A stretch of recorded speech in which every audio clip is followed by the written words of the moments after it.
Ya, Anda kembali menyaksikan webinar CNBC Indonesia Perempuan Kuat. Perempuan hebat untuk vokasi kuat bersama kami. Kami kembali lagi untuk Anda.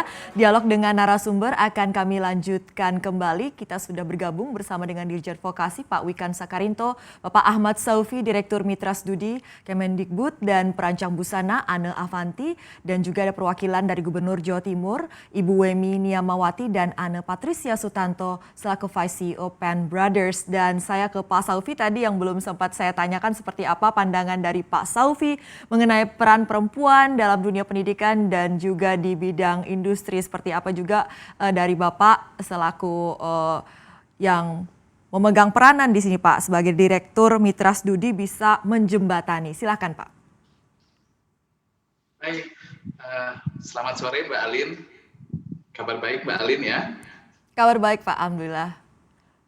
Ya, salam hormat juga untuk Pak Dirjen dan 3 wanita hebat yang ada di depan kami. Saya sangat berbangga bisa ikut berkumpul dengan Ibu Ane Avanti, Ibu Ane Patricia, dan Ibu Dr. Wemi pada acara webinar kita sore hari ini bertajuk Perempuan Hebat untuk Vokasi yang Kuat.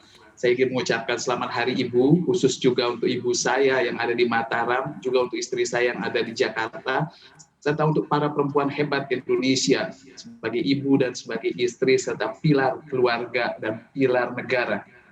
Mbak Alin, kalau ditanyakan bagaimana kondisi atau peran perempuan saat ini dengan hubungannya dengan dunia vokasi, justru kita menggagas webinar pada sore hari ini menghadirkan wanita-wanita hebat agar menjadi contoh suri tauladan bagi generasi muda bahwa mereka sukses di bidangnya.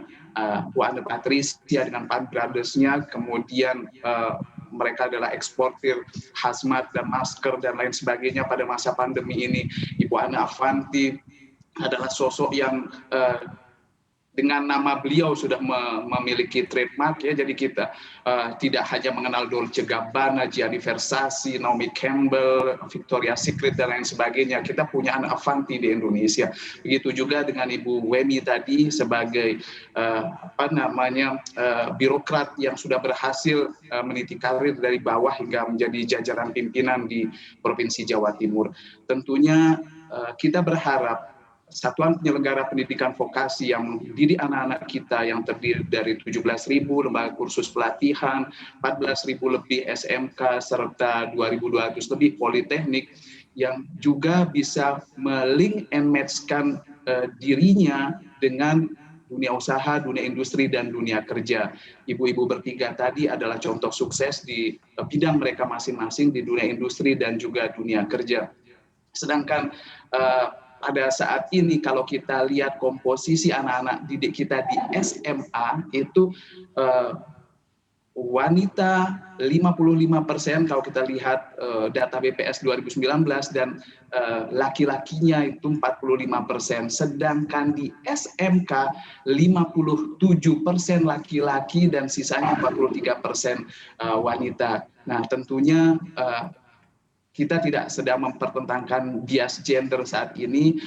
Pemerintah melalui Kementerian Pendidikan dan Kebudayaan mengusahakan selalu pemerataan kesempatan pendidikan di segala bidang tanpa mengenal umur, tanpa mengenal gender, ya, kemudian tanpa mengenal status sosial.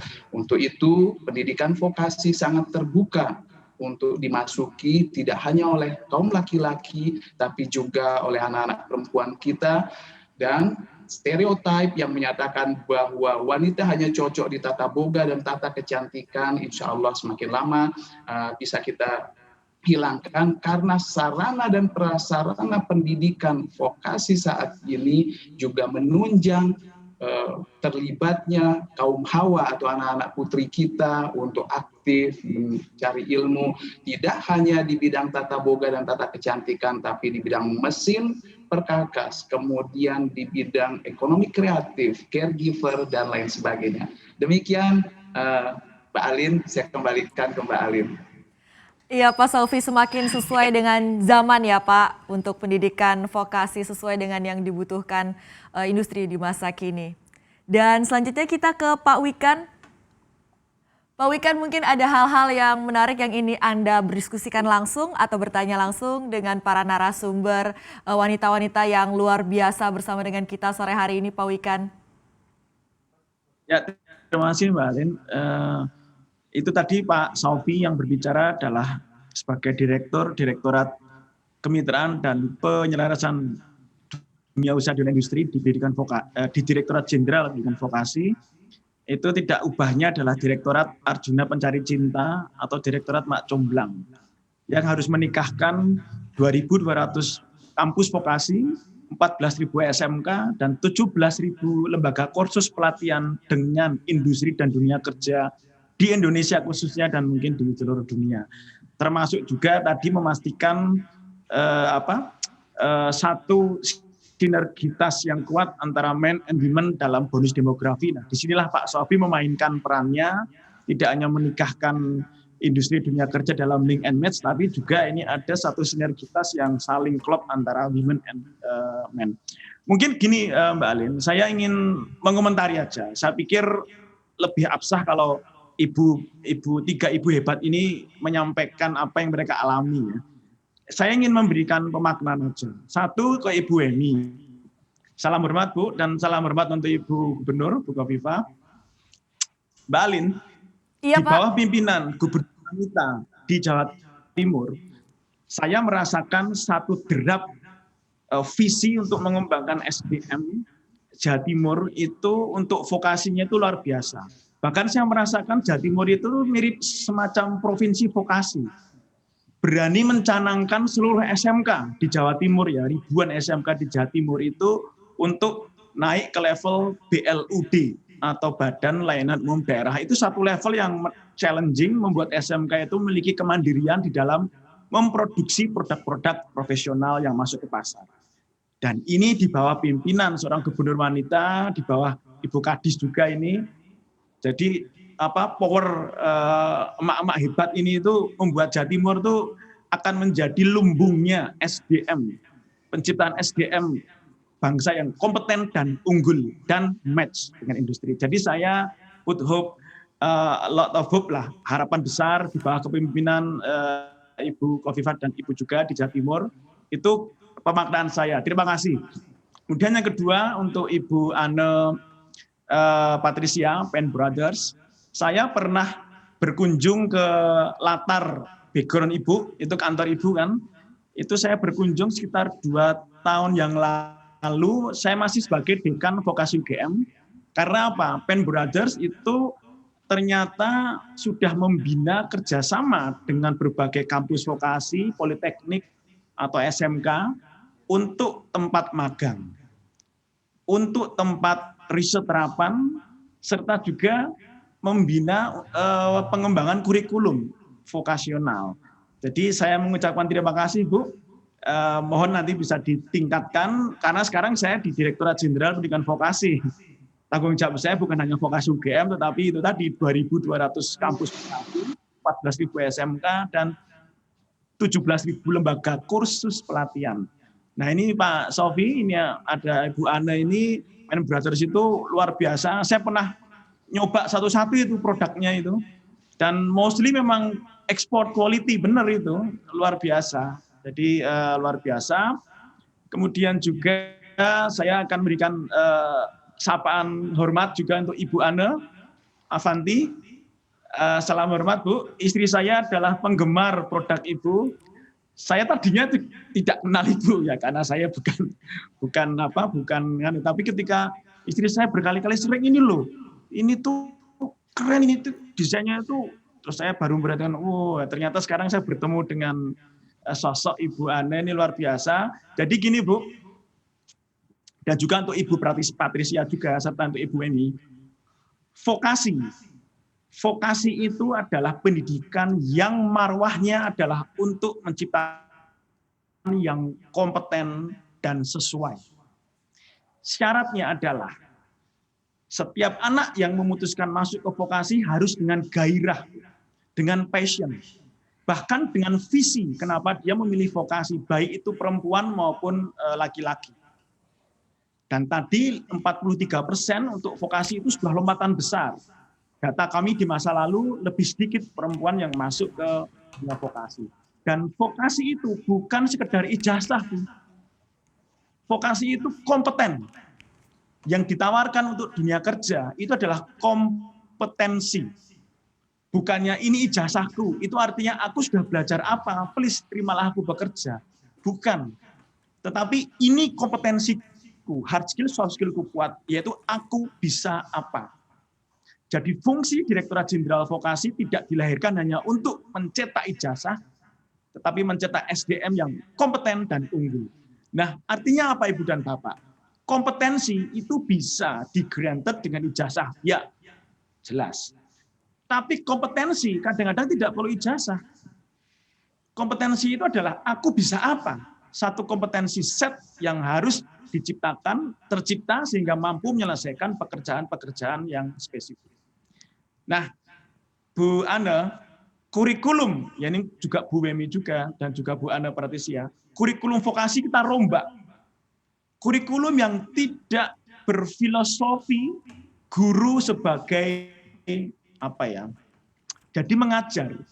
Mengajar itu filosofinya adalah memanusiakan pembelajar. Memanusiakan siswa itu bukan mengisi atau menjejali. Ilmu pengetahuan yang dia miliki dia jejalkan kepada anak-anak. Itu filosofi pembelajaran masa dulu. Filosofi pembelajaran masa kini adalah, dan mungkin sudah masa dahulu karena Ki Hajar sudah mengajarkan demikian, yaitu pendidikan yang sifatnya menuntun. Menuntun anak-anak itu untuk menjadi pembelajar mandiri dengan gairah yang menyenangkan, mencintai ilmunya sehingga dia akan mampu belajar mandiri hal-hal baru di masa depan secara mandiri. Jadi filosofinya adalah menuntun anak-anak untuk mengisi dirinya sendiri apa yang dia senangi, apa yang dia yakini, tetapi be the best.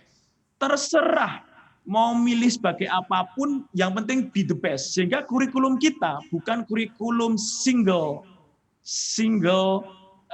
measurement. Tidak ada lagi ceritanya di kurikulum di masa depan ya. Ini baru kita rombak.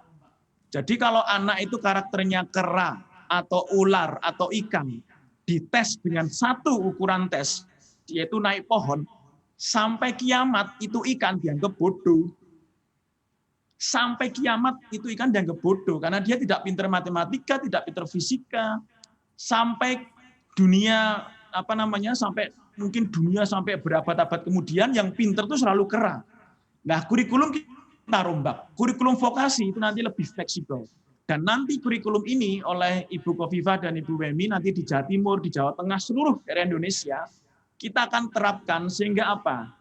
Nanti akan terwujud SDM yang kompeten dan unggul. Kompeten itu nggak hanya hard skill, tapi soft skill, kemampuan komunikasi, karakter kerjasamanya, leadership, kemampuan untuk berpikir kritis, critical thinking, serta kreativitas, serta karakter positif dan integritas.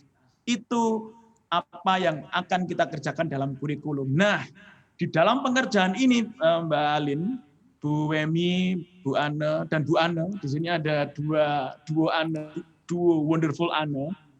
Di dalam kita menciptakan kebijakan yang satu renteng ini, saya to be honest, ternyata di dalam tim kami itu banyak ibu-ibu muda yang so much powerful, kreatif, dan benar-benar mengisi kekurangan kami sebagai bapak-bapak yang mungkin kurang teliti, endurance-nya juga kadang-kadang, dan kemampuan multitaskingnya itu wow. Jadi kebijakan-kebijakan vokasi yang sedang kita rancang ini, saya to be honest aja, part of us, women are taking significant place. They play significant role. Dan saya sangat berbangga sekali di dalam tim kami, di Direktorat Jenderal Vokasi, wanita benar-benar play significant role. Mungkin demikian Mbak Alin untuk memaknai ketika Ibu hebat ini menyampaikan pandangannya. Kami sangat berbangga. I hope there will be more female leaders in Indonesia yang benar-benar can inspire dan benar-benar hidup itu adalah untuk membahagiakan orang lain, menciptakan kemanfaatan orang lain, dan itu makna pendidikan yang sesungguhnya, bukan sekedar ijazah. Ijazah ya jelas lah, tetapi kalau ijazah tidak disertai dengan substansi itu, bonus demografi sangat menjadi pertaruhan di masa depan. Terima kasih, Alin. Iya Pak Wikan, women play significant role tadi Bapak jelaskan, dan selain kompetensi serta passion, apalagi ini yang dibutuhkan untuk membuat wanita lebih lagi banyak berkiprah di bidang-bidang yang mereka minati, akan kami bahas usai jeda.